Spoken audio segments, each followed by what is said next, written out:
우리 목사님 나오셔서 할렐루야 하시면 우리가 아멘 하겠습니다. 할렐루야. 아멘. 아멘. 하나님 아버지, 이 자유롭고 아름다운 이 대한민국 땅에 우리를 살게 하시며 또한 이곳에서 자유롭게 하나님의 이름을 부르며 예배드릴 수 있도록 하여 주시니 아버지 감사를 올려드립니다. 우리에게 이 주어진 환경이 그냥 주어진 것이 아님을 우리가 깨닫게 하시며 하나님께 받은 이 은혜, 하나님께서 거저 주셨으니 우리도 거저 하나님께 드리는 우리 귀한 모든 우리 성도님들 될 수 있도록 아버지 붙잡아 주시옵소서. 이 시간 부족한 종이 말씀 들고 섭니다.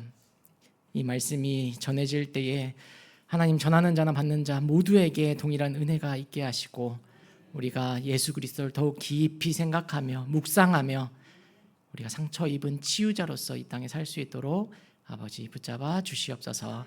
감사드리며 우리 구주 예수 그리스도 이름으로 기도합니다. 아멘. 네, 제가 라이베리아에 4년 동안 이제 선교하면서 하나님께서 저에게 가장 강하게 주셨던 말씀이 바로 이 고린도후서 말씀이었고요.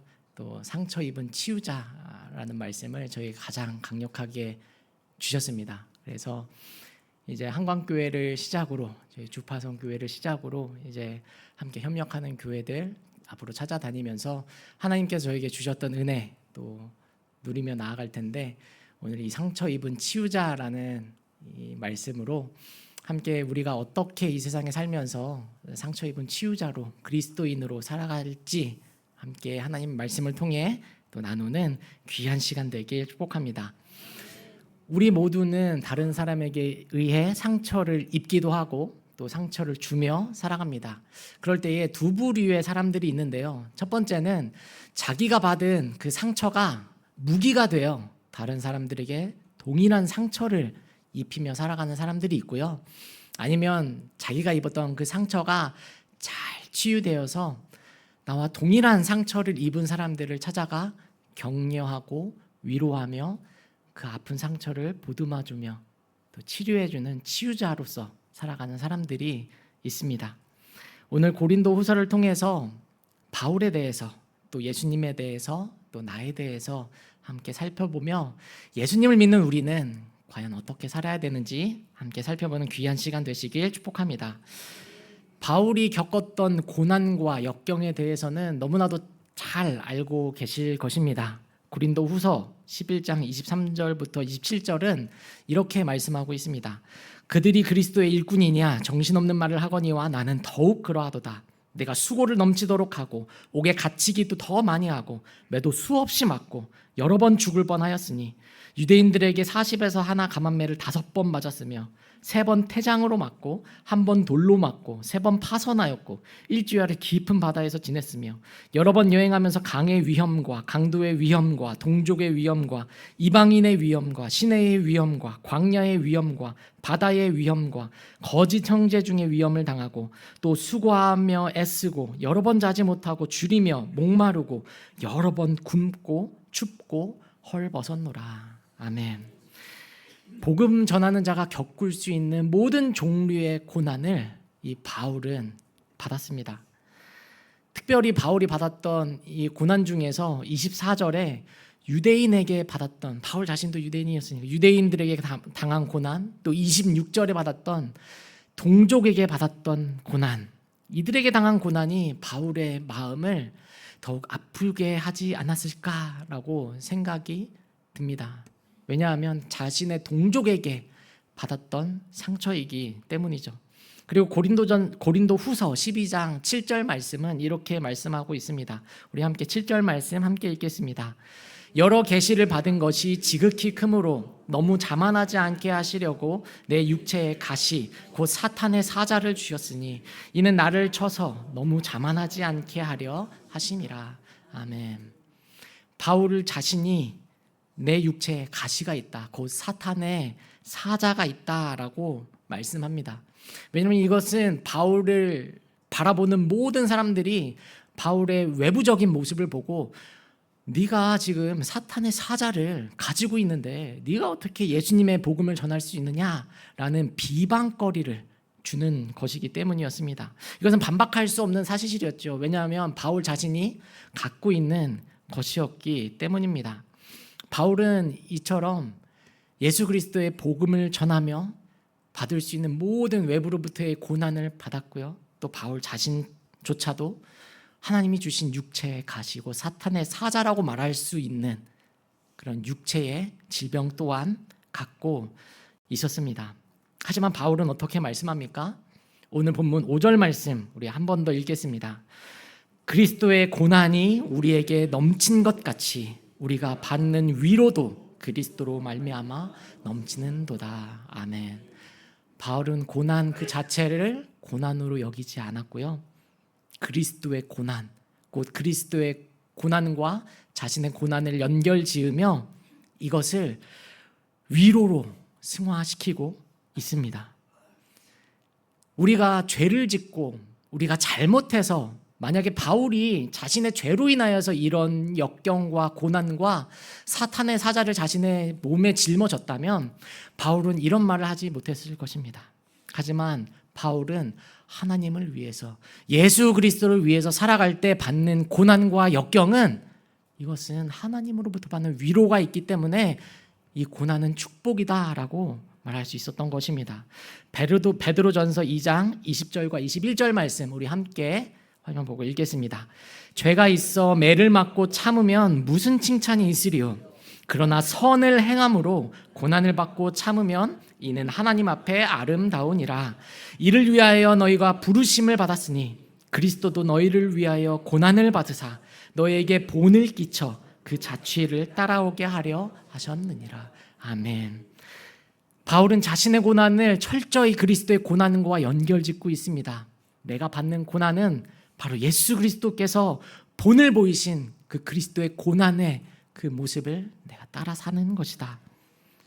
그리스도께서 너에게 본을 끼쳐 그 자취를 따라오게 하셨으니 나도 그 자취를 따라 이 고난을 축복으로 여기며 나아간다. 그러니 고린도 교회 성도들이여 이 고난을 축복으로 여기며 너희도 그리스도를 본받아 살아가라 라고 말이죠. 이사야 53장의 말씀처럼 예수님은 도수장에 끌려가는 어린 양처럼 그렇게 고난 받으셨습니다. 예수님이 고난당하시고 시험당하신 이 모든 예수님의 공생애의 이 모습을 우리가 한번 살펴보길 원하는데요. 먼저 예수님께서는 공생애를 시작하시며 시험당하셨죠. 사탄에 의해서 말이죠. 사탄이 예수님을 시험합니다. 40일 동안 금식하신 이후에 이 돌덩이들을 명하여 떡덩이로 만들어라. 너 배고프지 않느냐? 그때 예수님께서는 말씀으로 그 시험을 이기셨습니다. 그리고 높은 곳에 올라가 사탄이 모든 것을 보이며 나에게 절만하면 이 모든 것을 다 너에게 줄게 라고 말할 때 그 모든 시험 또한 예수님께서 말씀으로 이기셨습니다. 그리고 높은 성전에 올라가 뛰어내려라. 너희가 뛰어내리면 넌 하나님의 아들이 있기 때문에 하나님께서 천사들을 보내어 네가 다치지 않게 받쳐줄 것이다. 사탄이 시험할 때 예수님께서는 그 모든 시험을 하나님의 말씀으로 이겨내셨습니다. 그리고 예수님께서 사역을 시작하실 때 친한 사람들로부터 배척을 당하셨죠. 먼저는 고향에서 배척을 당하셨습니다. 고향에서 배척을 당하실 때 예수님께서는 이렇게 말씀하셨습니다. 선지자가 자기 고향에서 환영을 받는 법이 없다라고 말이죠. 하지만 예수님의 그 마음 가운데에는 얼마나 많은 상처와 또 아픔이 있으셨을까요?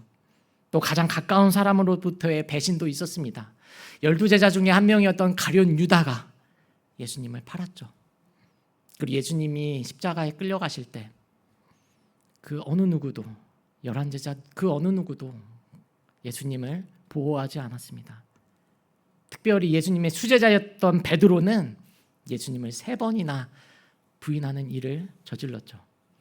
예수님의 마음 가운데 얼마나 아프셨을까요? 시편 41편 9절 말씀은 이렇게 말씀합니다. 내가 신뢰하여 내 떡을 나눠 먹던 나의 가까운 친구도 나를 대적하여 그의 발꿈치를 들었나이다.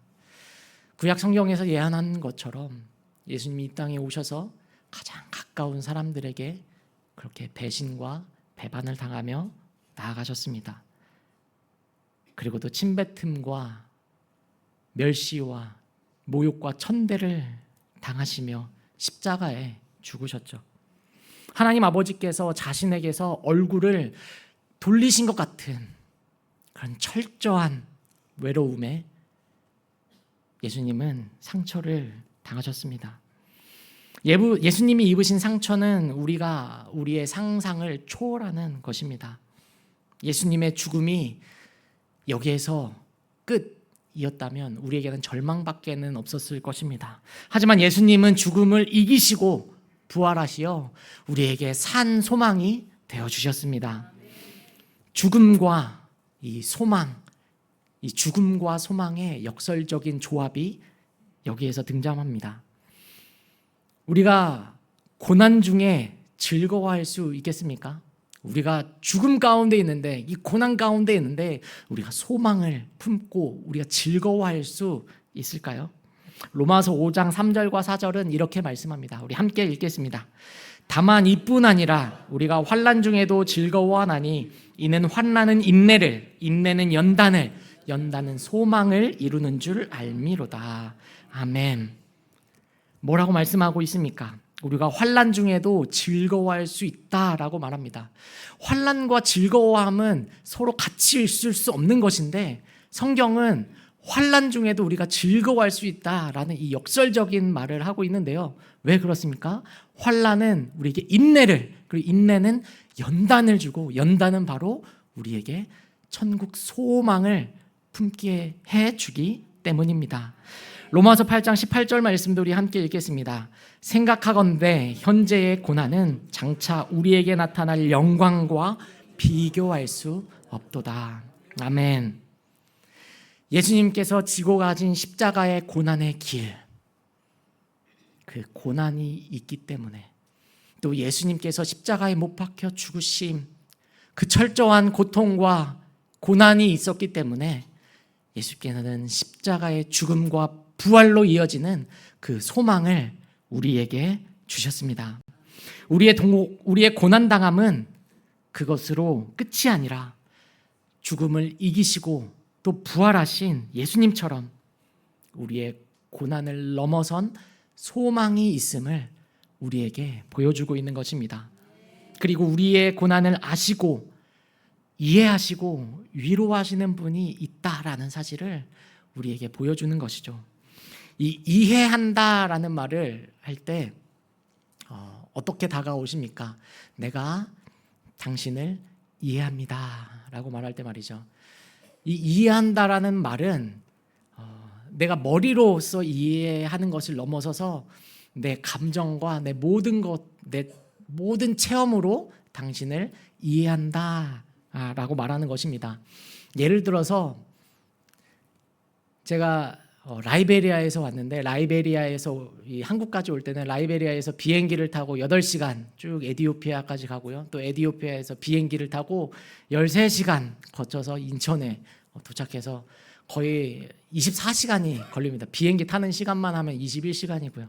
이렇게 말하면 와, 힘들겠다라고 이제 말씀하시고 하시죠. 근데 정말 이해하는 거는 어떤 거냐면, 우리 담임 목사님과 우리 최영춘 장로님이 라이베리아에 오셨잖아요.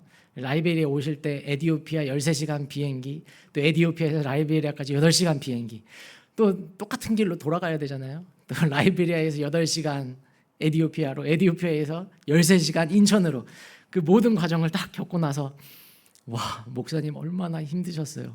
저희 혼자서 오는 것도 이렇게 힘든데 그 어린아이 3명 끌고 간다는 게 와, 보통 일이 아니었겠네요.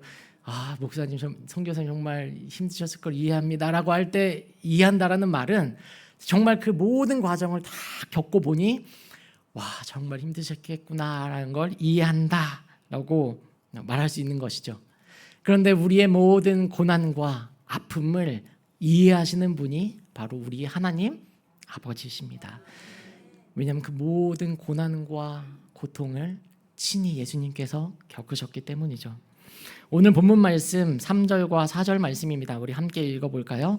찬송하리로다. 그는 우리 주 예수 그리스도의 하나님이시요 자비의 아버지시요 모든 위로의 하나님이시며 우리의 모든 환난 중에서 우리를 위로하사 우리로 하여금 하나님께 받는 위로로서 모든 환난 중에 있는 자들을 능히 위로하게 하시는 이시로다. 아멘.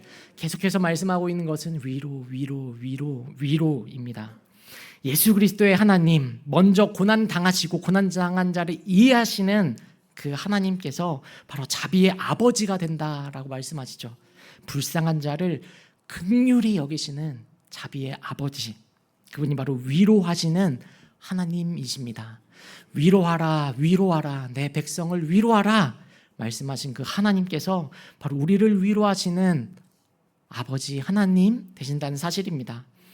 그리고 하나님이 우리에게 주시는 위로는 우리를 넘어서서 환난 중에 있는 자들에게로 향하게 됩니다.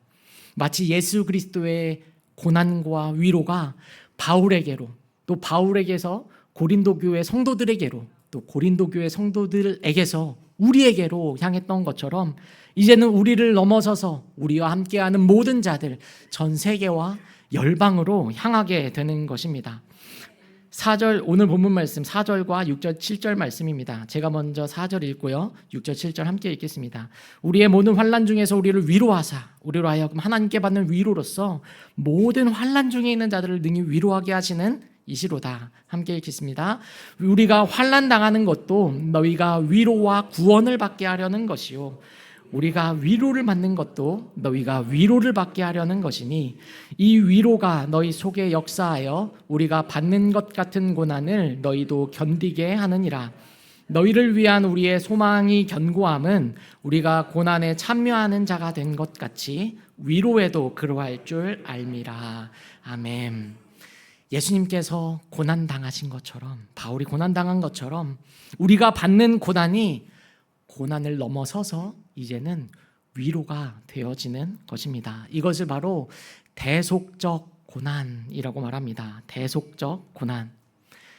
고난으로 인한 상처가 우리의 속에 병이 되고 또 골마 썩어서 이것이 악취를 풍기는 것이 아니라, 또 이것이 무기가 되어 다른 사람들을 공격하는 도구로 사용되어지는 것이 아니라, 이 고난이 잘 치유가 되어서 하나님께 위로를 받고 우리가 받은 이 위로를 나와 동일한 상처와 고난 중에 있는 자들에게 나도 위로가 되어지는 것, 이것이 바로 하나님이 우리에게 원하시는, 오늘 본문의 말씀처럼, 오늘 본문의 제목처럼, 설교의 제목처럼 상처 입은 치유자가 되는 것입니다.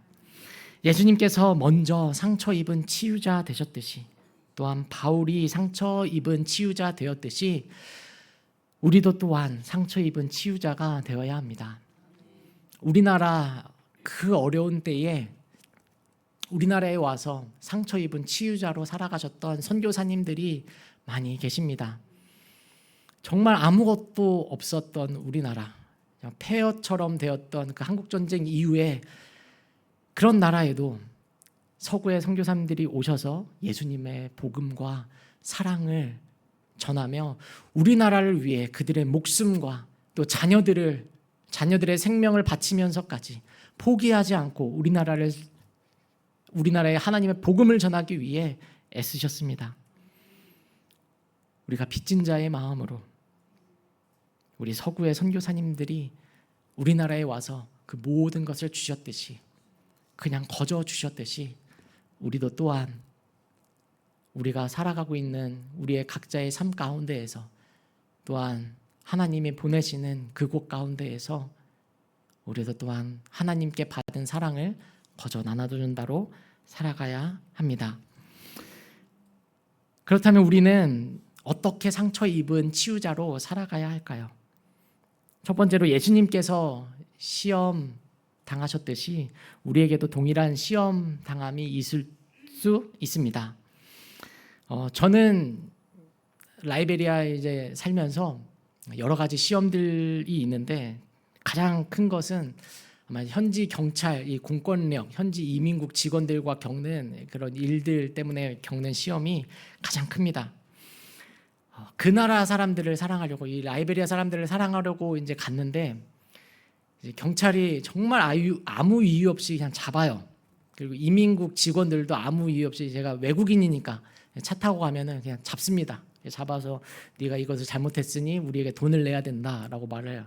잘못됐잖아요. 잘못된 걸 아는데 하나님 이걸 어떻게 할까요? 이 하나님의 사랑의 마음과 또 하나님의 공의의 마음, 잘못된 것을 바로 잡아야겠다는 이 두 가지의 마음이 정말 공존해서 너무나도 이제 힘이 듭니다.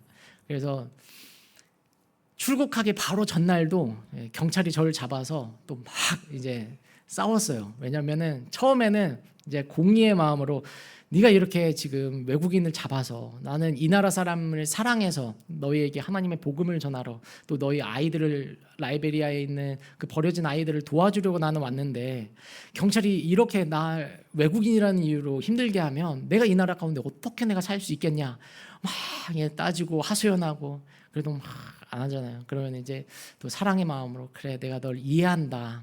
그래, 얼마나 어려우면 이렇게 외국인 잡아서 조금이라도 이렇게 돈을 받으려고 할까 이런 마음이 또 두 가지의 마음이 들어서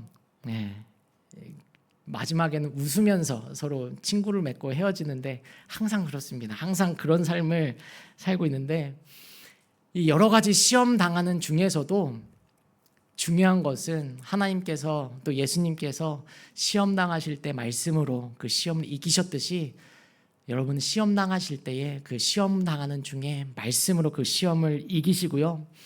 예수님 자신께서도 그 시험을 당하셨으니 우리가 시험 당할 때에 그 시험 당하는 자들의 마음을 예수님께서 이해한다라는 사실입니다.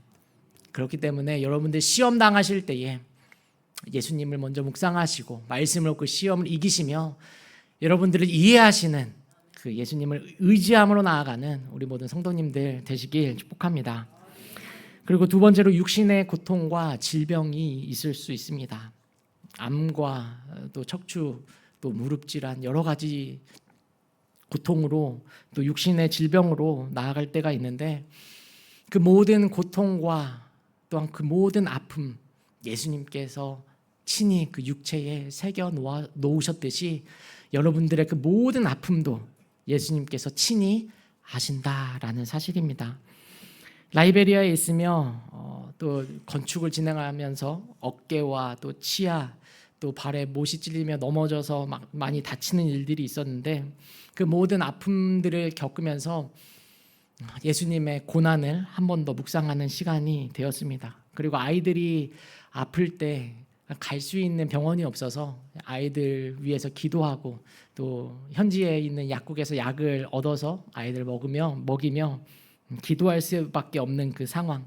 말라리아와 장티푸스 그 나라에서는 너무나도 당연히 여겨지는 그 질병들 기도하며 나아갈 때에 예수님께서 먼저 그 모든 아픔을 그 육신에 채우셨듯이 예수님께서 아시니 또 우리의 모든 아픔을 예수님께서 또 이해하시니 예수님께 기도할 때에 예수님께서 우리를 이해하시고 우리의 아픔을 위로하신다라는 것을 우리 모든 성도님들도 이해하시고 또 그 아픔 가운데에 예수님의 고난을 묵상하시며 예수님께 기도하시며 예수님께서 주시는 그 위로와 힘을 얻고 나아가는 우리 모든 성도님들 되시길 축복합니다.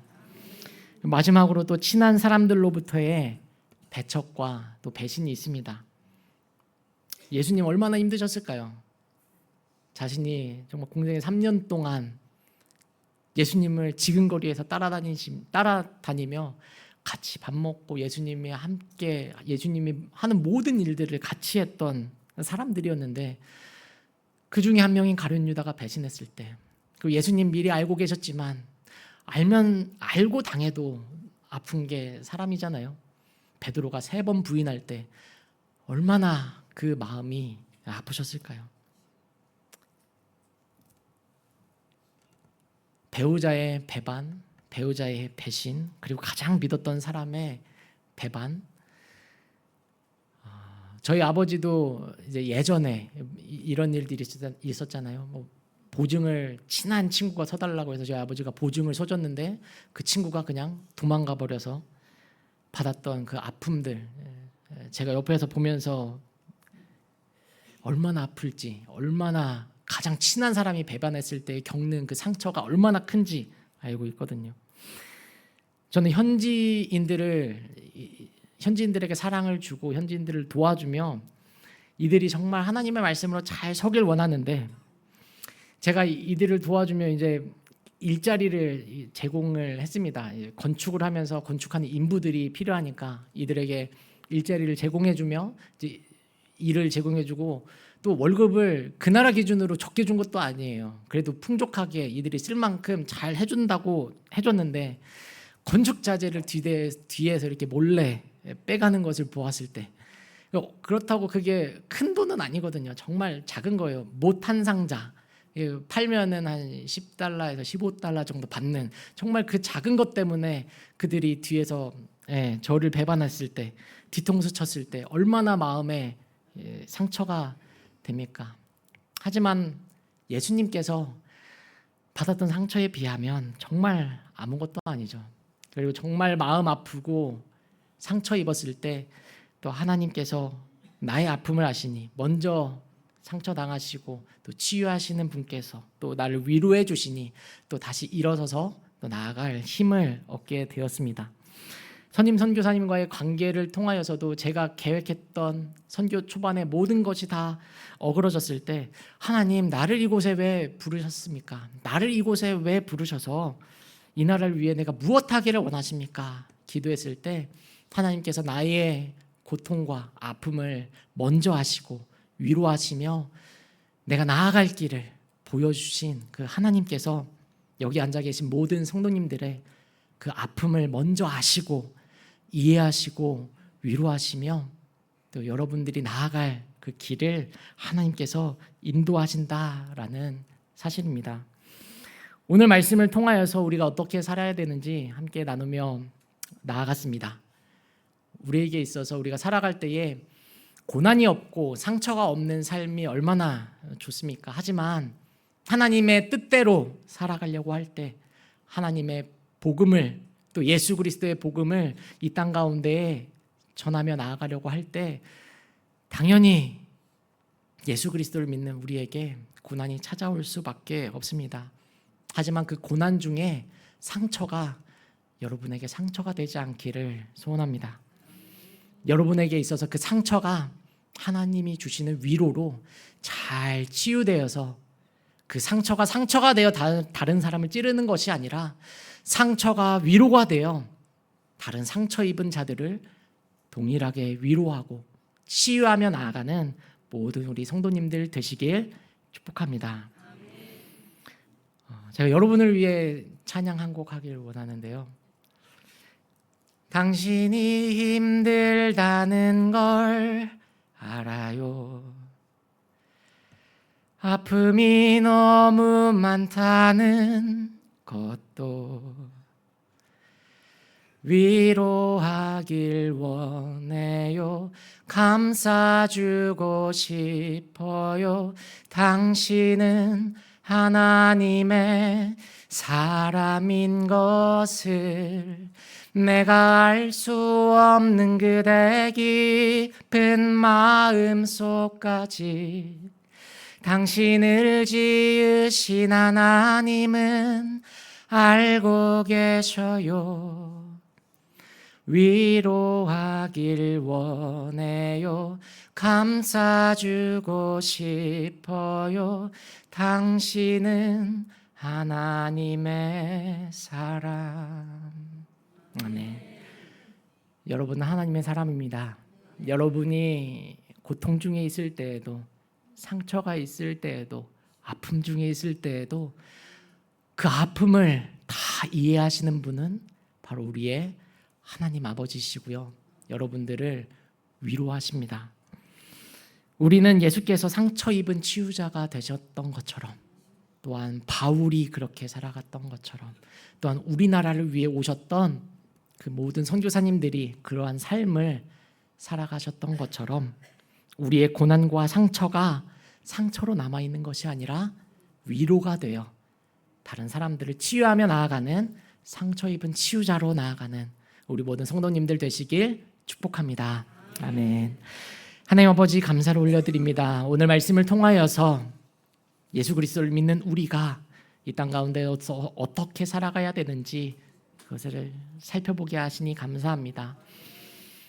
우리가 이 세상 살아갈 때에 우리에게 찾아오는 고난과 상처가 우리에게 상처로 남아있는 것이 아니라 하나님께로 받는 위로로서 그 상처가 치유되며 나와 동일한 상처와 고난 가운데 있는 사람을 우리가 위로하며 나아가는 상처 입은 치유자로 살아가는 우리 모든 자들 될 수 있도록 하나님 붙잡아 주시옵소서. 감사드리며 우리 구주 예수 그리스도의 이름으로 기도합니다. 아멘.